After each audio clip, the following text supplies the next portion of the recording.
Hello students, myself Sonali Kuthar, lecturer at Mahatma Basveshwar Education Society, College of Pharmacy, Latur. Students, today we are going to discuss about the introduction of business, lecture 2nd. The contents of today's lecture: classification of business and activities revolving around the trade. Classification of business. The business is basically divided into two types. First one is the commerce and second one is the industry. The commerce again subdivided into trade and activities revolving around the trade. The trade is again classified as internal trade, international trade. Internal trade, which contains wholesale trade and retail trade. International trade, which contains import trade, export trade and re-export trade. Next one, the activities revolving around the trade. The activities revolving around trade, which contains banking, insurance, transport, warehousing, packaging, advertising and publicity. So students, in previous lecture we discussed in detail about the commerce, trade and classification of the trade. Now today we are going to discuss activities revolving around the trade, and we will see in next lecture definition of industry and classification of industry in detail.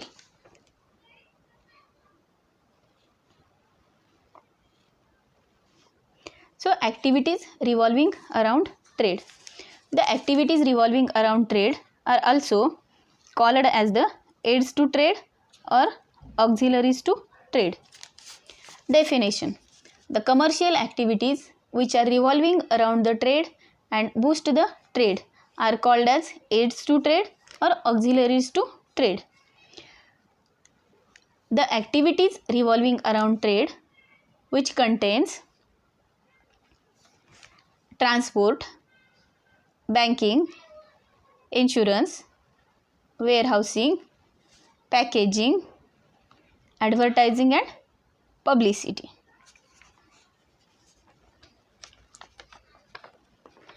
So activities revolving around trade. First we have to learn transport. Transport, the transportation which removes the hindrances of the place. The transportation is one of the most important activity which is used in the trade. Transportation, that is the activity which is used for the movement of goods from one place to the another place, that is from place of production to the place of consumption, that is from manufacturer to the consumer. Transport plays a very important role in the smooth flow of the goods, that is the finished goods from the place of production to the place of consumption. As the goods are produced at one place but are to be consumed by the consumers who are widely scattered. Goods are transported by various means, that is the railways, roadways, airways, waterways. The railways are the most effective ways for transportation of the goods. The picture showing various images which are used for the transportation of goods. These are the pipeline transport, airways, waterways, roadways, railways. The transportation system helps in maintaining the prices of the goods. Next, banking. Banking. Bank is an institution which provides money in the form of loans for business. Nowadays, the business units are mostly engaged in the large scale productions. So, it may not possible for the owner to arrange the necessary finance himself.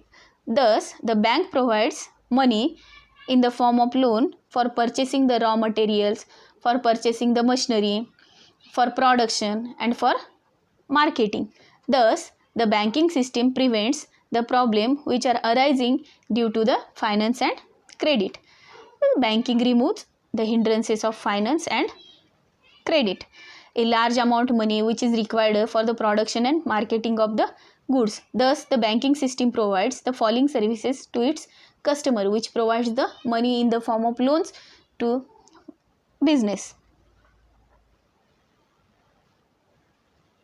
It provides loans and advances for purchase of the raw materials and machinery. Bank provides money and advances for purchasing of the raw materials, purchasing of the machinery, for marketing as well as the for production. It provides overdraft facility. Banking provides the overdraft facility. Due to the overdraft facility, the customer can withdraw the excess amount. It allows the facility of discounting of bills. It provides foreign exchange, issuing letters of credit, etc., thus giving assistance in the foreign trade. Next, insurance. Insurance removes the hindrances of the risk. Any business activity which entails the various types of risks. In business, the loss suffered as a result of fire, theft, accidents, floods, etc. can be covered through the insurance. During business activity, there is a transportation as well as handling of the products. During transportation and handling, the goods are lost, as well as loss suffered due to the fire, theft, accident, and these loss which are compensated by the insurance cover. The commerce overcomes the hindrances of risk by providing insurance cover of the goods during its transportation and storage.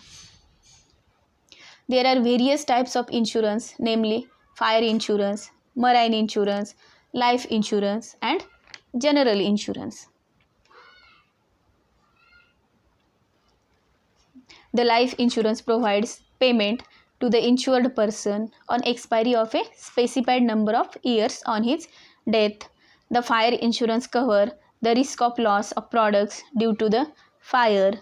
The marine insurance covers the risk of loss of product in the water during waterways transportation.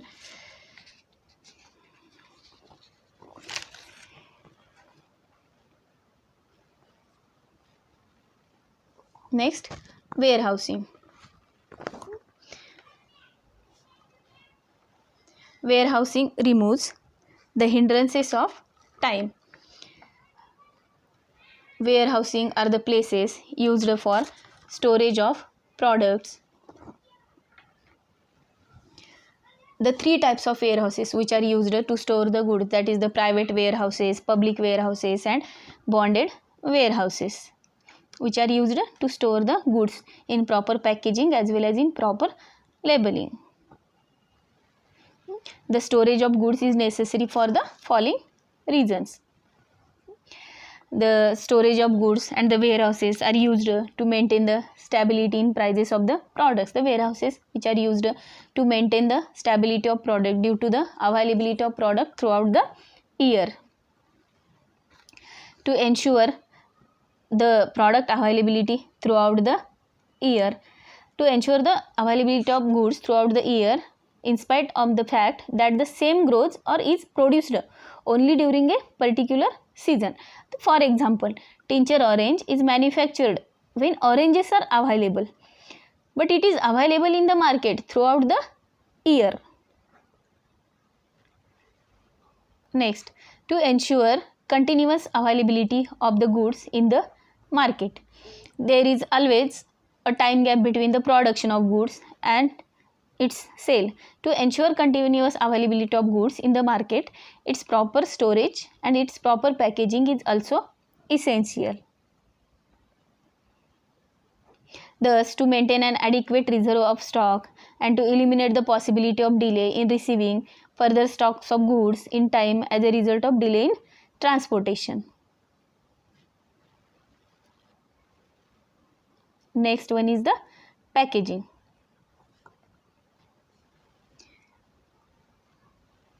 Packaging removes the hindrances of the spoilage and deterioration of the product. The products after their manufacturing which are required to be packed properly to protect the same during the transportation and during the handling as well as during the storage. The proper packaging is also essential according to the Drugs and Cosmetic Act and Rules 1945.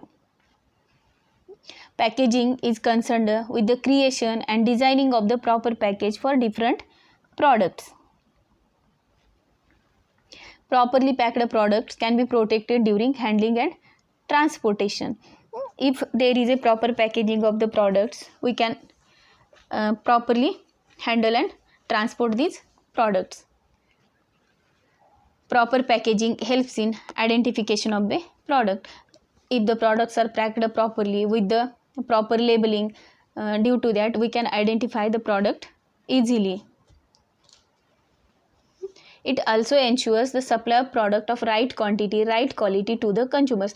The customers and the consumers which can purchase the products at right quantity as well as the right quality because of the proper packaging. The images showing the various packaging machines which are used for the proper packaging as well as the proper labeling of the products, and the packaging boxes which are showing the proper labeling, and due to the proper labeling we can identify the product easily and we can purchase the product at right quantity as well as the right quality. Next, advertising and publicity. Advertising is an art which is used to familiarize the public with the product by giving information of its description, its uses, its superiority over the other brands, its sources of availability and its price. Thus, the advertising and publicity which removes the hindrances of knowledge.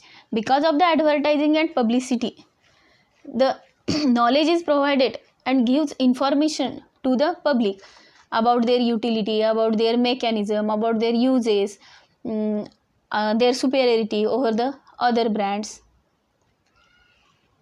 Advertising and publicity can be undertaken through television, radio, newspaper, magazine, posters.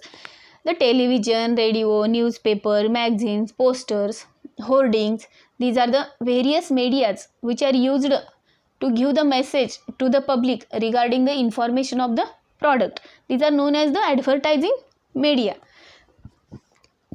The picture showing various advertising media, that is the social sites. The advertising which helps to create a demand for a new product by explaining its utility. By explaining its utility, we can create the demand to our product. Advertising increases the sale of product by attracting the new customer. Advertising helps to attract the new customers by giving information regarding the product, regarding the utility of the product. Advertising maintains the demand of product by fighting the competition. During the market, advertising which helps to fight the competition. So, the students, questions of the today's video: define aids to trade and enlist the activities revolving around the trade. Next question: explain the activities which revolves around the trade. And next one: explain the importance of the warehousing.